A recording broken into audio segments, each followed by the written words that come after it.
सोमवार का दिन भगवान शिव को समर्पित होता है और सोमवार के दिन सोमवार व्रत कथा अवश्य सुननी चाहिए। साथ ही दूसरों को भी सुनानी चाहिए। इससे भगवान शिव अति प्रसन्न होते हैं और सभी मनोकामना पूर्ण करते हैं। तो चलिए सुनते हैं सोमवार व्रत कथा। एक बहुत धनवान साहूकार था जिसके घर धन आदि किसी प्रकार की कमी नहीं थी, परंतु उसको एक दुख था कि उसके कोई पुत्र नहीं था। वह इसी चिंता में दिन रात रहता था और वह पुत्र की कामना के लिए प्रति सोमवार को शिव जी का व्रत और पूजन किया करता था तथा सायंकाल को शिव मंदिर में जाकर के शिव जी के श्री विग्रह के सामने दीपक जलाया करता था। उसके इस भक्ति भाव को देखकर पार्वती जी ने शिव जी महाराज से कहा, महाराज, यह साहूकार आपका अनन्य भक्त है और सदैव आपका व्रत और पूजन बड़ी श्रद्धा से करता है। इसकी मनोकामना पूर्ण करनी चाहिए। शिव जी ने कहा, हे पार्वती, यह संसार कर्म क्षेत्र है। जैसे किसान खेत में जैसा बीज बोता है वैसा ही फल काटता है, उसी तरह इस संसार में जैसा कर्म करते हैं वैसा ही फल भोगते हैं। पार्वती जी ने अत्यंत आग्रह से कहा, महाराज, जब यह आपका अनन्य भक्त है और इसको अगर किसी प्रकार का दुख है तो उसको अवश्य दूर करना चाहिए, क्योंकि आप सदैव अपने भक्तों पर दयालु होते हैं और उनके दुखों को दूर करते हैं। यदि आप ऐसा नहीं करेंगे तो मनुष्य आपकी सेवा तथा व्रत क्यों करेंगे। पार्वती जी का ऐसा आग्रह देख शिव जी महाराज कहने लगे, हे पार्वती, इसके कोई पुत्र नहीं है।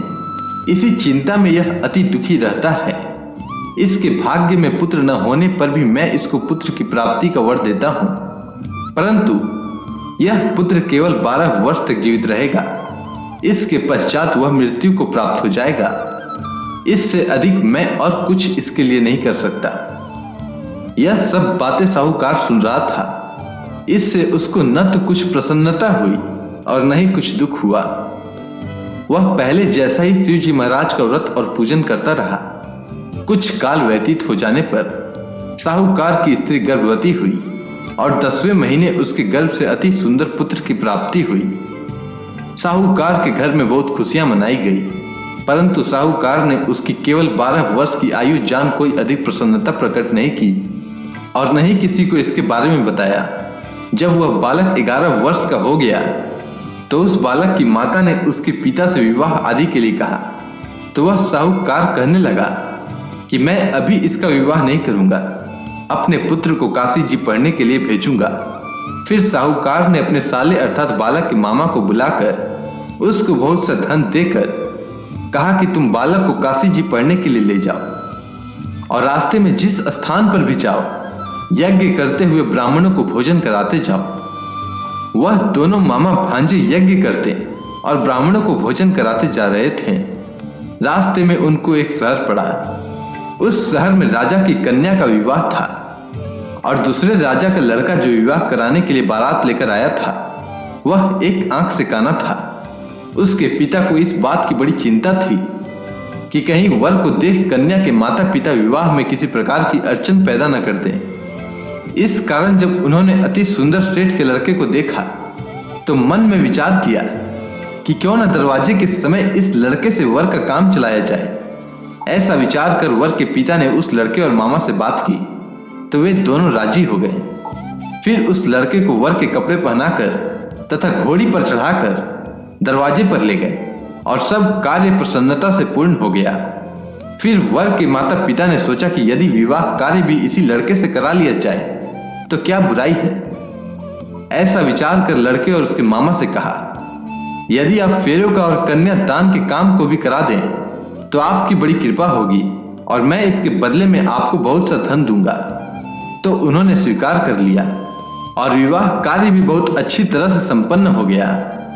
परंतु जिस समय लड़का जाने लगा तो उसने राजकुमारी की चुंदड़ी के पल्ले पर लिख दिया कि तेरा विवाह तो मेरे साथ हुआ है, परंतु जिस राजकुमार के साथ भेजेंगे वह एक आंख से काना है और मैं काशी जी पढ़ने जा रहा हूं। लड़के के जाने के पश्चात उस राजकुमारी ने जब अपनी चुंदड़ी पर ऐसा लिखा हुआ पाया तो उसने राजकुमार के साथ जाने से मना कर दिया और कहा कि यह मेरा पति नहीं है। मेरा विवाह इसके साथ नहीं हुआ है, वह तो काशी जी पढ़ने गया है। राजकुमारी के माता पिता ने अपनी कन्या को विदा नहीं किया और बारात वापस चली गई। उधर सेठ का लड़का और उसका मामा काशी जी में पहुंच गए। वहां जाकर उन्होंने यज्ञ करना और लड़के ने पढ़ना शुरू कर दिया। जब लड़के की आयु 12 साल की हो गई, उस दिन उन्होंने यज्ञ रचा रखा था कि लड़के ने अपने मामा से कहा, मामा जी आज मेरी तबीयत कुछ ठीक नहीं है। मामा ने कहा कि अंदर जाकर सो जाओ। लड़का अंदर जाकर सो गया और थोड़ी देर में उसके प्राण निकल गए। जब उसके मामा ने आकर देखा कि वो मुर्दा पड़ा है तो उनको बड़ा दुख हुआ और उन्होंने सोचा कि अगर मैं अभी रोना पीटना मचा दूंगा तो यज्ञ का कार्य अधूरा रह जाएगा। अतः उसने जल्दी से यज्ञ का कार्य समाप्त कर ब्राह्मणों के जाने के बाद रोना पीटना आरंभ कर दिया। संयोगवश उसी समय शिव पार्वती उधर से गुजर रहे थे। जब उन्होंने जोर जोर से रोने की आवाज सुनी तो पार्वती जी ने कहा, महाराज कोई दुखिया रो रहा है, इसके कष्ट को दूर कीजिए। जब शिव पार्वती ने पास जाकर देखा तो वहां एक लड़का मुर्दा पड़ा था। पार्वती जी कहने लगी, महाराज यह तो उसी सेठ का लड़का है जो आपके वरदान से हुआ था। शिव जी कहने लगे, हे पार्वती, इसकी आयु इतनी ही थी, सो यह भोग चुका। तब पार्वती जी ने कहा, हे महाराज, इस लड़के को और आयु दीजिए, नहीं तो इसके माता पिता तड़प तड़प कर मर जाएंगे। पार्वती जी के बार बार आग्रह करने पर शिव जी ने उसको जीवन वरदान दिया और शिव जी महाराज की कृपा से लड़का जीवित हो गया। शिव पार्वती कैलाश पर्वत पर चले गए। तब वह लड़का और मामा उसी प्रकार यज्ञ करते तथा ब्राह्मणों को भोजन कराते हुए अपने घर की ओर चल पड़े। रास्ते में उसी शहर में आए जहां उसका विवाह हुआ था।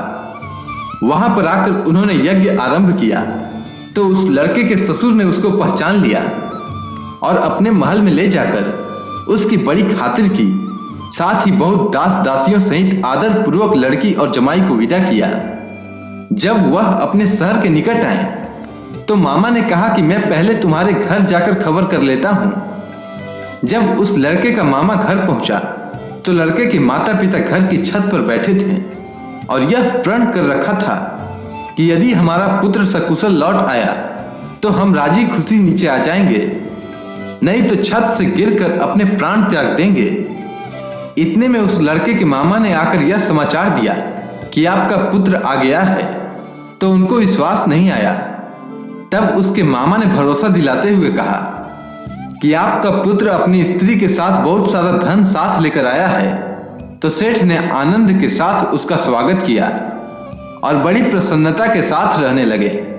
इसी प्रकार से जो कोई भी सोमवार के व्रत को धारण करता है अथवा इस कथा को पढ़ता या सुनता है, उसकी समस्त मनोकामनाएं पूर्ण होती है। अगर आपको यह कथा अच्छी लगी हो तो कमेंट सेक्शन में ओम नमः शिवाय लिखना ना भूलें। धन्यवाद।